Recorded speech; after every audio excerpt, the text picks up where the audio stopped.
एक अंधेरी रात में विक्रमादित्य के महल में एक बूढ़ा संत अचानक प्रकट हुआ। उसकी आंखों में एक अजीब सी चमक थी और वह रहस्यमयी ढंग से मुस्कुरा रहा था। राजा विक्रमादित्य ने संत का स्वागत किया, लेकिन संत ने सीधा कहा, महाराज, यह केवल मेरे छद्म रूप में तुम्हारे सामने हूं। असली स्वरूप देखना है तो मेरे साथ आना पड़ेगा। विक्रमादित्य ने शांत स्वर में पूछा, तुम कौन हो और यहां क्यों आए हो? संत की हंसी महल की दीवारों से टकराते हुए गूंज उठी। मुझे केवल तांत्रिक कह सकते हो। मैं तुम्हारी शक्ति की सच्चाई जानने आया हूं, लेकिन क्या तुम मेरे मायाजाल से पार पा सकते हो? इस पर विक्रमादित्य ने हंसते हुए उत्तर दिया, तुम्हारे जादू के पीछे छुपी सच्चाई को समझने की कोशिश तो जरूर करूंगा। तांत्रिक ने एक काला धागा विक्रमादित्य को पकड़ाया और कहा, इस धागे को पकड़ते ही तुम मेरी दुनिया में पहुंच जाओगे। यदि तुम वहां से वापस लौटे तो तुम सच में महान राजा हो। विक्रमादित्य ने धागा पकड़ा और अचानक चारों ओर एक घना अंधकार छा गया। अगले पल विक्रमादित्य ने खुद को एक अनजाने जंगल में पाया। वहां सैकड़ों आवाजें गूंज रही थीं, मानो चारों ओर परछाइयां जिंदा हो उठी हों। तभी एक रहस्यमयी आवाज ने विक्रमादित्य को चौंका दिया, राजा विक्रमादित्य, क्या तुम जानते हो कि यह केवल शुरुआत है? विक्रमादित्य ने आत्मविश्वास से उत्तर दिया, शुरुआत हो या अंत, सत्य का सामना मैं जरूर करूंगा। पर तभी जंगल में से एक परछाई विक्रमादित्य की ओर बढ़ी और ठहाके लगाते हुए बोली, राजा, क्या तुम इस जंगल से बाहर निकलने का रास्ता जानते हो, या मेरी शक्तियां तुम्हें भी यहीं बंद कर देंगी?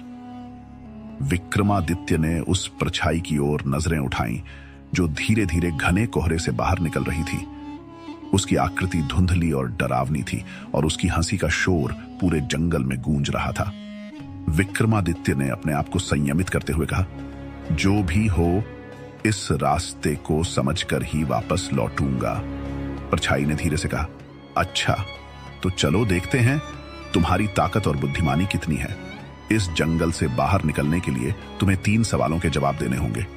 अगर एक भी गलत जवाब दिया तो तुम हमेशा के लिए इसी जंगल में खो जाओगे। विक्रमादित्य ने आंखें बंद कर अपनी आत्मशक्ति को मजबूत किया और फिर बोला, पूछो, मैं तैयार हूं। परछाई ने अपना पहला सवाल पूछा, वह क्या है जो हमेशा चलता है, कभी रुकता नहीं, पर किसी को दिखाई नहीं देता? विक्रमादित्य ने थोड़ी देर सोचकर उत्तर दिया, वह समय है जो चलता तो रहता है पर किसी की पकड़ में नहीं आता। परछाई थोड़ी चौंकी, लेकिन उसने मुस्कुराते हुए कहा, ठीक है, चलो दूसरा सवाल सुनो। उसकी आवाज में अब एक गंभीरता आ चुकी थी। दूसरा सवाल था, ऐसी कौन सी चीज है जो जितनी ज्यादा होगी इंसान उतना ही ज्यादा खो जाता है? विक्रमादित्य ने आंखें बंद कर मनन किया और फिर उत्तर दिया, वह लालच है। जितना ज्यादा इंसान के पास हो, वह उतना ही उसमें खो जाता है। परछाई का चेहरा अब थोड़ा गंभीर हो गया। उसे समझ में आने लगा था कि विक्रमादित्य सरलता से हार मानने वाला नहीं है। उसने आखिरी सवाल पूछा, बता, ऐसा कौन है जो मरने के बाद भी जिंदा रहता है? विक्रमादित्य ने एक गहरी सांस ली और कहा, वह है एक महान व्यक्ति का नाम और उसकी कीर्ति।